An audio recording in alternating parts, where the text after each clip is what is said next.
feel a little bit weird standing here in my civvies for uniform every day. So I'm just going to call this my tactical civilian camouflage for today.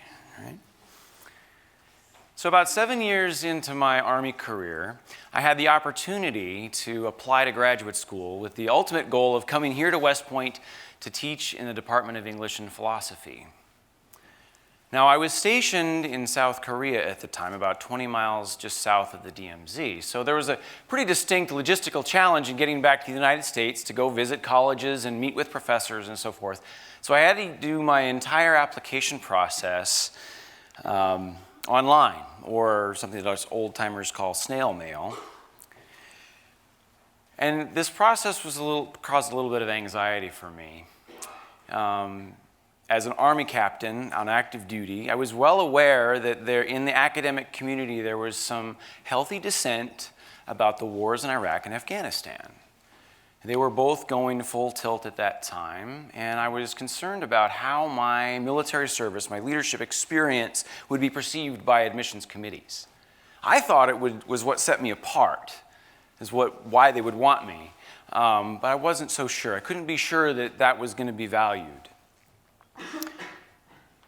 My admission, as I was thinking about it, my admission into graduate school seemed to be kind of a chance. And it relied on strangers who I didn't know and their impressions, their understanding of the military as an institution and the people within it. So a fair amount of anxiety. Now, I was very lucky. I did get into the school of my choice. And about a year and a half, well, I got into the school of my choice, but not without a lot of anxiety and trepidation. About a year and a half into my studies, I learned that a lot of that anxiety and trepidation was not without merit. I was talking with one of my professors who I developed a really good relationship with, and out of the blue, she stopped and looked at me and said, "You know, I'm the reason why you're here." I was really taken aback, and she continued her story. She said she held her application, she held my graduate school application on her desk for weeks, just waiting, trying to come up with a valid excuse to reject it. She told me she was anxious. She had some reservations about my military service. How would I fit in amongst the other students? How would I fit in amongst her colleagues? She looked me in the eye and said she had biases towards people in the military because of her lack of understanding. And because of that, she just about rejected my application from grad school. Now, ultimately, she decided that it wasn't fair of her to hold those biases against me. And so she took a chance. And so standing here today as an assistant professor at West Point, I cannot tell you how grateful I am that she did take that chance. So what this story shows or illustrates is one of the many ways in which the lack of understanding or connection between the civilian world and the military population can manifest itself. The simple truth is that more and more of our American society is out of touch with the military, out of touch with who we are, out of touch with what we do, out of touch with all the places across the world that we are currently deployed. We call this the civil-military divide, and it refers to the informational and cultural gap between the two segments of society, those who serve and those who don't.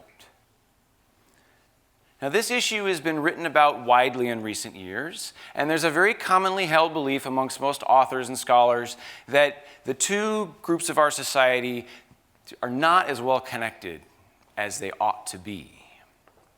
And when you consider how frequently and widely our military is deployed over the course of the world and over the last 18 years, that disconnection presents a pretty significant problem.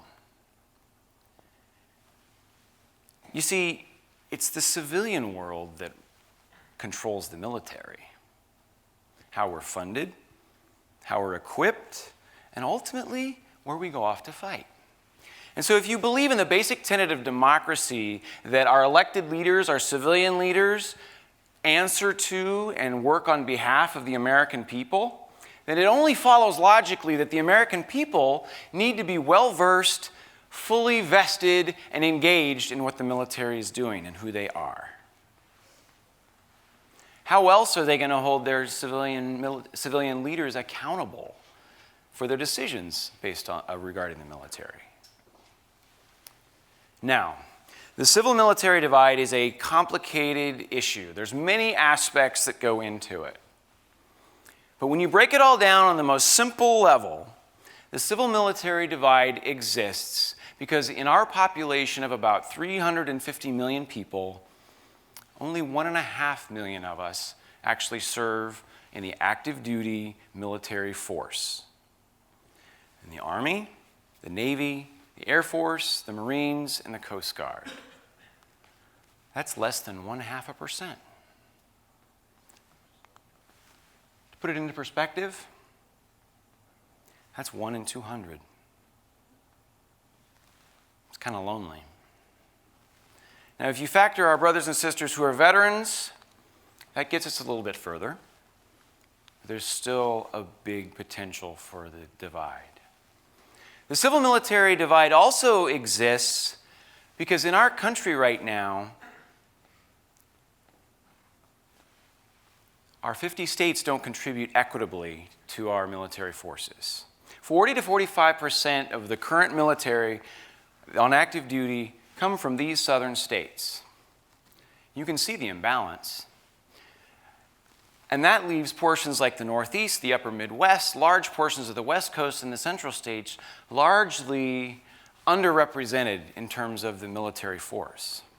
That also contributes to this divide. So it's easy to see on a basic level how and why this divide exists. The more people that don't have a close connection with people in the military or don't have a close connection with the military geographically, they become a lot more vulnerable to believing stereotypes. The various stereotypical narratives that are all too common in our news media, our television, and our movies. And so the divide that is normally here, already pretty significant, grows even wider. Now, the stereotypes are on all, they run the gamut, the full scale. Many of these stereotypes on the surface seem pretty positive. They depict us as larger-than-life heroes who carry the weight of the United States on our shoulders, and we ought to be proud of that. And while they probably make us feel good for a while, they don't actually do anything to bring us together, to create a connection between the two groups. If anything, they kind of put us up on a pedestal, an uncomfortable pedestal that acts like a barrier and keeps us from connecting. Now, on the other side of the spectrum, these stereotypes depict us in a much more negative, if not even tragic light. We are undereducated. The military was our last resort.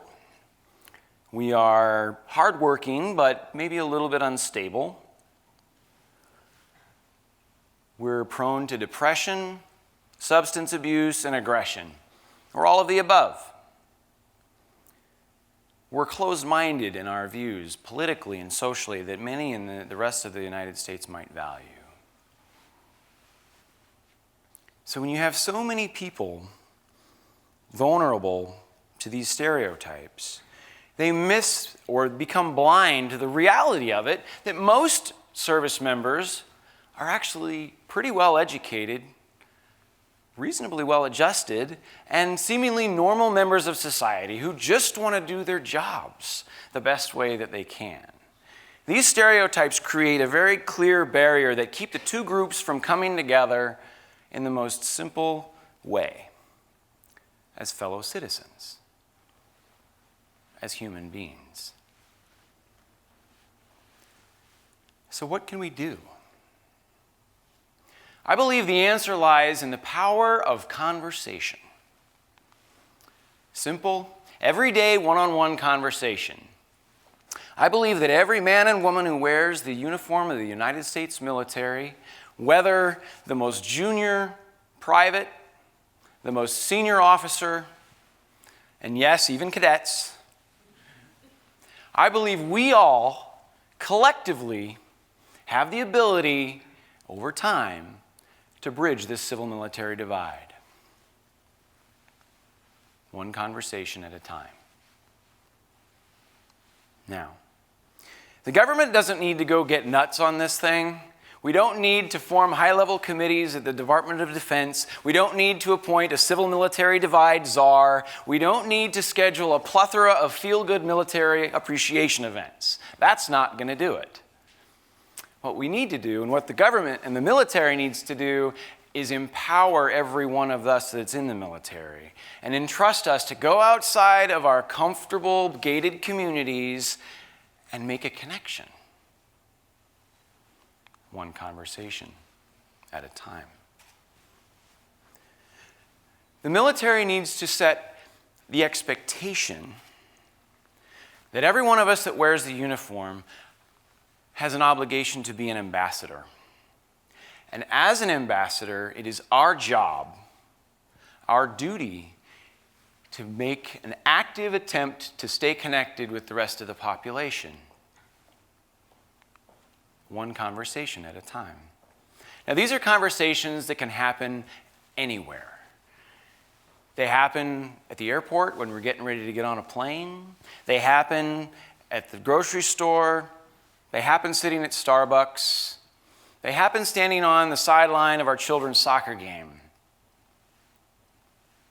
These are conversations that don't use a script, they don't involve talking points, and they don't begin with the intention of trying to transform somebody into a fervent military supporter. These are just average, everyday conversations about two people trying to find something that unites them and they can connect.